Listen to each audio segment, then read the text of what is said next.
Este video corresponde al módulo 2,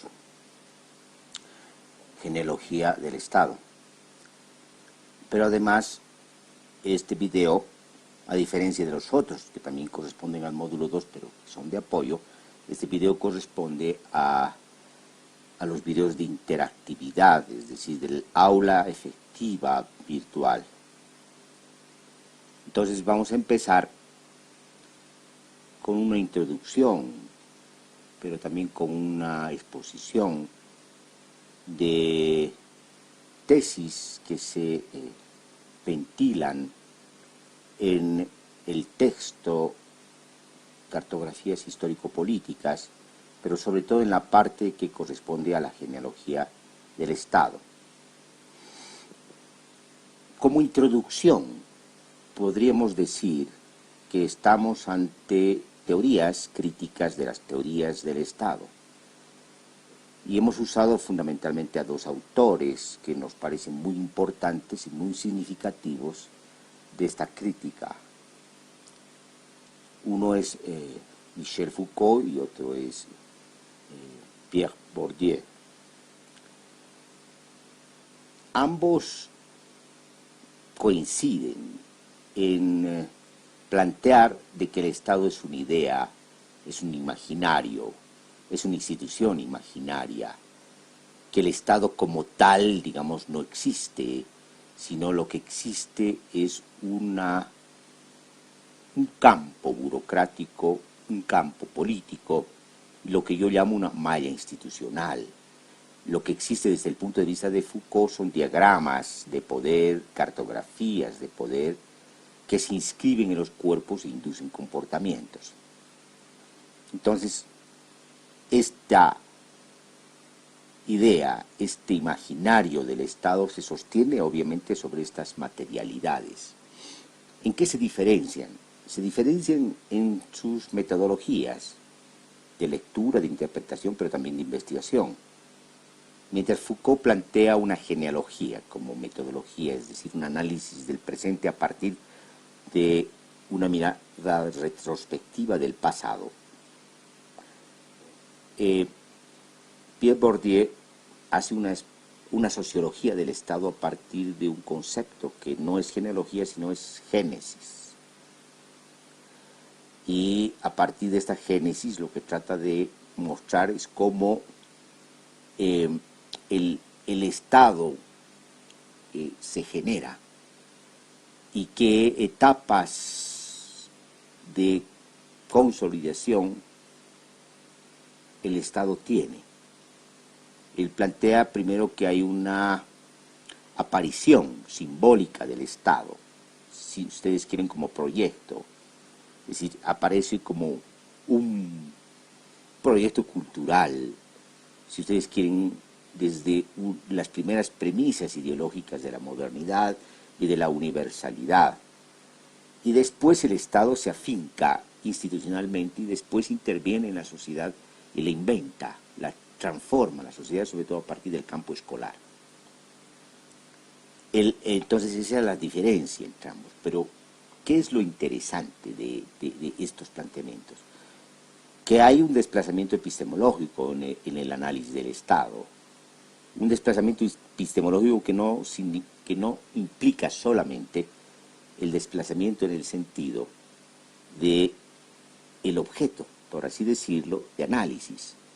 En la ciencia política, el objeto de análisis y en las teorías críticas, inclusive, incluyendo el marxismo, del Estado, consideraban como unidad, más que unidad, como objeto de estudio, como campo de estudio, inclusive al Estado. En cambio, en Foucault y en Bourdieu, ya no es el campo o el objeto de estudio apropiado.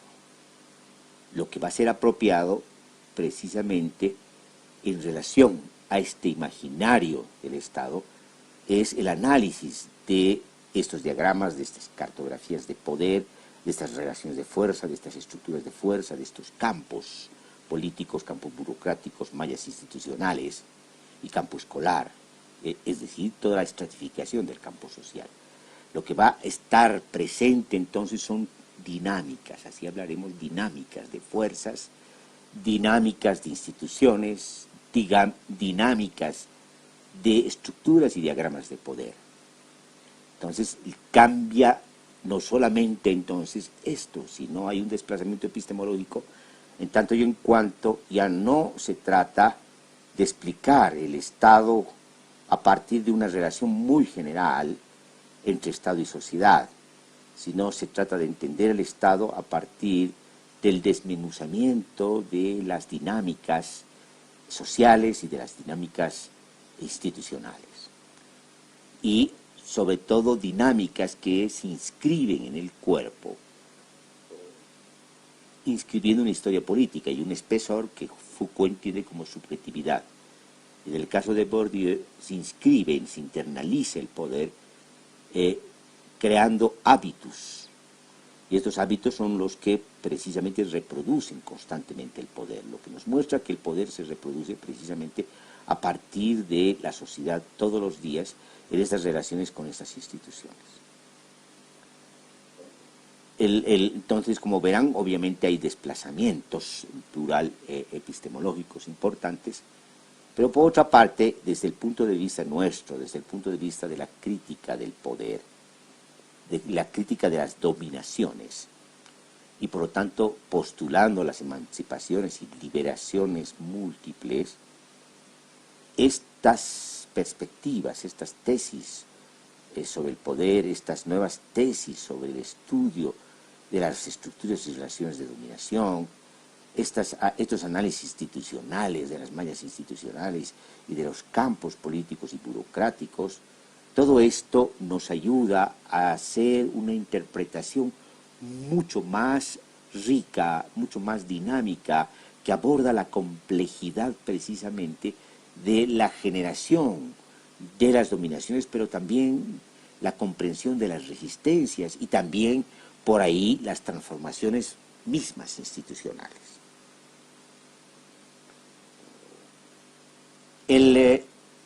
Este planteamiento nos lleva a comprender la dinámica compleja entre, hablaremos de manera general, entre sociedad y Estado, porque nos muestra que si bien el Estado logra a través del campo escolar internalizar imaginarios, internalizar sobre todo el prejuicio de la universalización y de la universalidad, internalizar perspectivas, formas de razonar que tienen que ver con la universalidad y por lo tanto prejuicios como cuáles, prejuicios del desarrollo, prejuicios del progreso, sostenidos sobre los prejuicios de las hipótesis evolutivas. Entonces, si bien el Estado logra internalizar a partir del campo escolar y internalizar conductas y comportamientos a partir de inducciones de diagramas de poder que se inscriben en el cuerpo y que buscan precisamente inducir conductas y comportamientos, si bien ocurre esto, la sociedad, a pesar de estar no solamente capturada, sino estar reproducida, inclusive producida por el propio Estado, la sociedad también crea y genera no solamente resistencias, sino genera modificaciones en sus relaciones con el Estado. Y al ocurrir esto, obviamente, se generan lo que podemos llamar crisis. ¿Y por qué? Porque el Estado, a pesar de toda su capacidad, de toda su disponibilidad de fuerzas, del monopolio de la violencia y quizás, si ustedes quieren, del monopolio de la ley, de la norma y de las regulaciones, el Estado, a pesar de eso, no copa toda la sociedad. El Estado sencillamente se inventa una sociedad institucional, una sociedad imagen y semejanza del Estado. Pero el Estado no puede abarcar la sociedad efectiva, y la sociedad efectiva es mucho más dinámica. La sociedad efectiva, como hemos dicho en otros escritos, es una potencia social. Y por lo tanto es totalmente creativa y, como hemos dicho en otro escrito, la sociedad se mueve a su vez por alteratividades, con acciones alterativas que logran otro tipo de asociaciones no institucionalizadas y otro tipo de composiciones no institucionalizadas. Entonces, en ese sentido hay crisis, pues, eso llamamos crisis políticas y crisis sociales, si ustedes quieren, comprendiendo también las crisis económicas, y cuando se generan estos, se producen respuestas del Estado que son de dos tipos, digamos, son reformas en principio, y reformas que pueden sucederse en principio a las represiones de parte del Estado, a buscar, digamos, dominar las resistencias por controles, por disciplina, por represión, por coerción, pero después, en la medida que las resistencias persisten, el Estado puede abocarse a reformas recogiendo demandas sociales, no todas, pero recogiendo demandas sociales y por lo tanto ocasionando también transformaciones institucionales. Y estas reformas, si ustedes quieren, pueden interpretarse como ampliaciones de derechos, pero también ampliaciones democráticas, pero implican también ampliaciones de las relaciones entre Estado y sociedad. Este camino no resuelve, obviamente, la dinámica entre sociedad y Estado no resuelve de ninguna manera, porque el Estado está obligado a lograr el control sobre la sociedad, pero esta parte es importante porque estábamos precisamente que las reformas no resuelven el problema, no resuelven la crisis, pueden postergar la crisis, pueden aminorar la crisis, pueden amortiguar la crisis, pero no pueden de ninguna manera resolver el problema. Es decir, no pueden resolver precisamente la dinámica que es constante, que es permanente entre Estado y sociedad, y sobre todo las dinámicas creativas, imaginativas, inventivas de la propia sociedad. Y en ese sentido, digamos, las crisis van a volver. Las otras respuestas, que no son del Estado, sino son de la sociedad, son las revoluciones.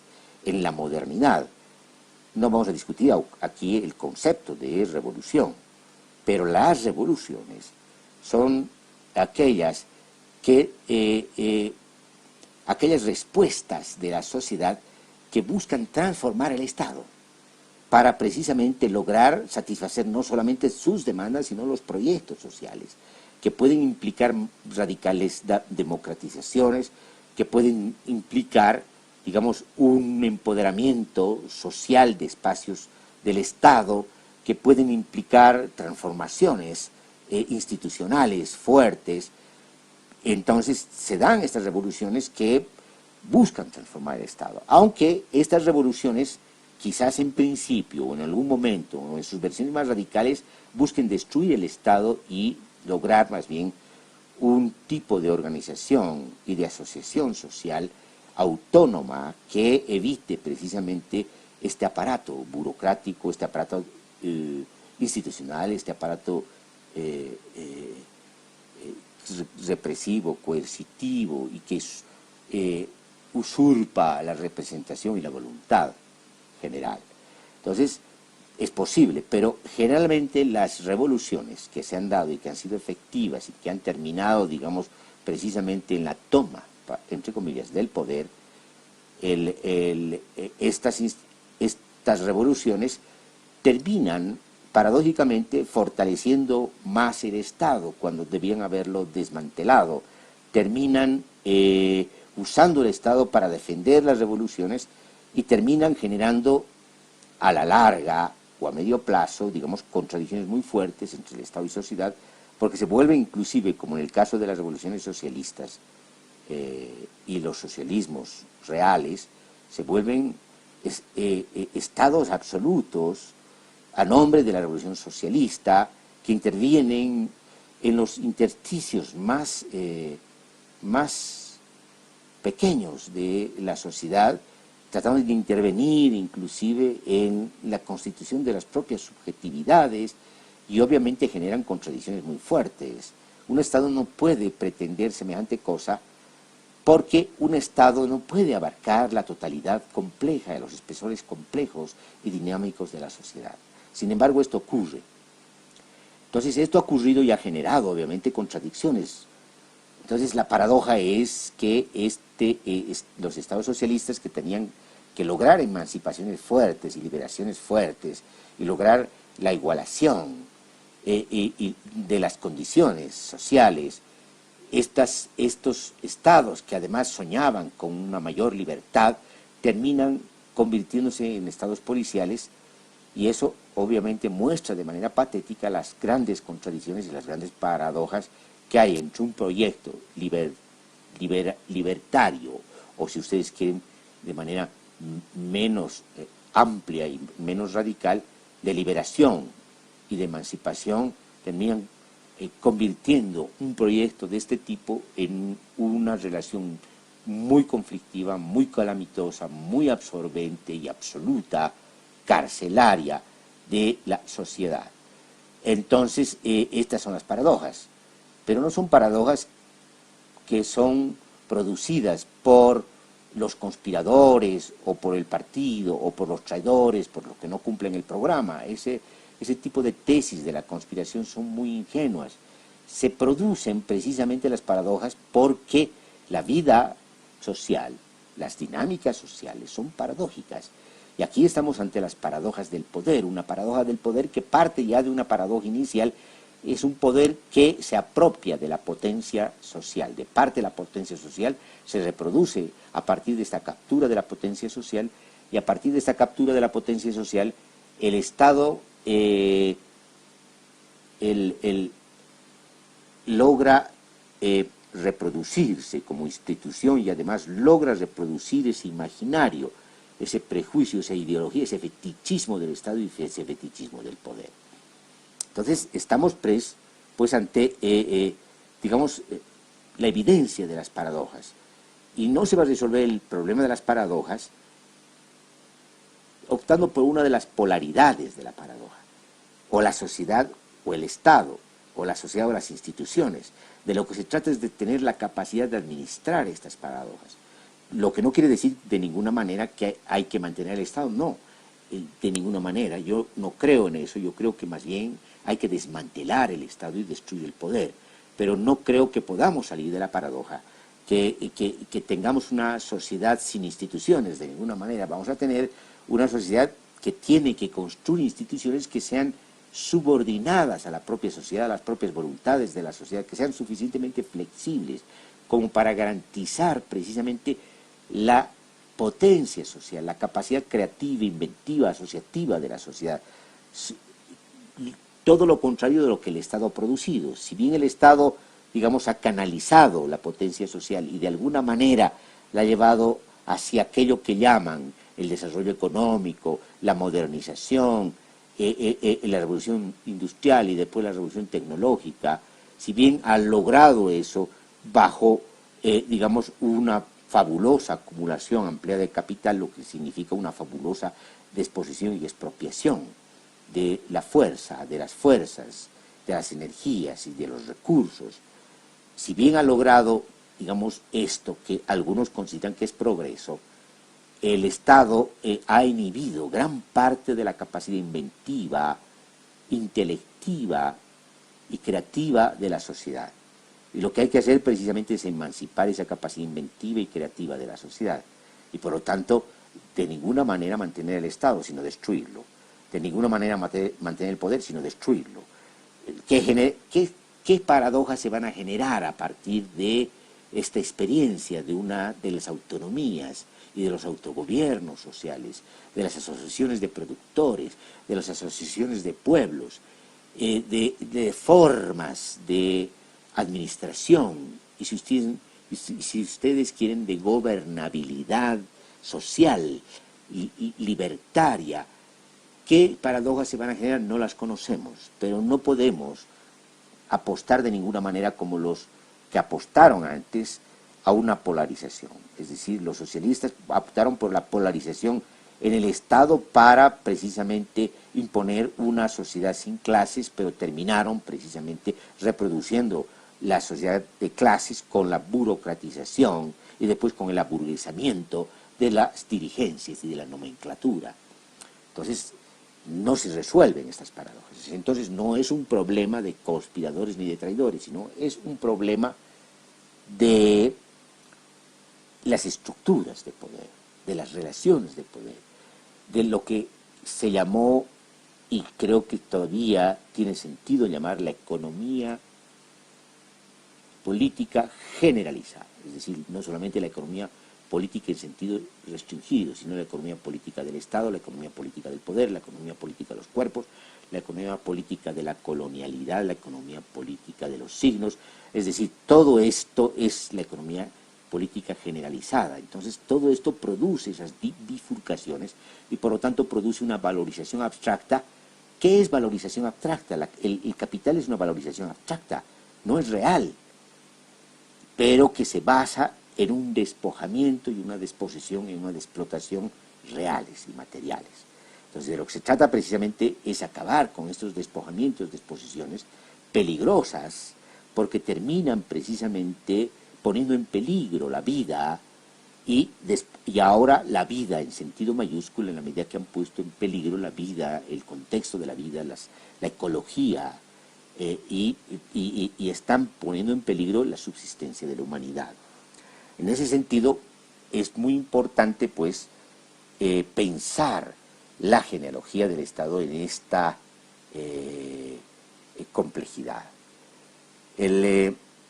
Yo creo que aquí nos quedamos, porque este va a ser el primer video, vamos a revisar después el video, y para ver qué hay, y a partir de qué betas de este video y de otras cosas que no hemos dicho, hacemos el segundo video, porque en realidad estamos ante un módulo que es el más fuerte en términos teóricos, el más exigente, y va a requerir, digamos, un trabajo más detallado, de mayor exposición exhaustiva sobre estos temas. Entonces, hasta aquí, en realidad, lo que hemos hecho es una introducción. Pretendíamos hacer un avance sobre algunos temas analíticos sobre estos problemas. Han sido también, en este caso, desde el segundo punto, muy puntuales. Todavía no hemos desarrollado una exposición más exhaustiva sobre estos temas y esperemos hacerlo en el segundo video. Yo me quedaría aquí y pediría mucho más reiterativamente que en los anteriores videos hubo una respuesta de parte de ustedes y una evaluación de este video, pero también obviamente de los otros, para ir mejorándolos. Muchísimas gracias.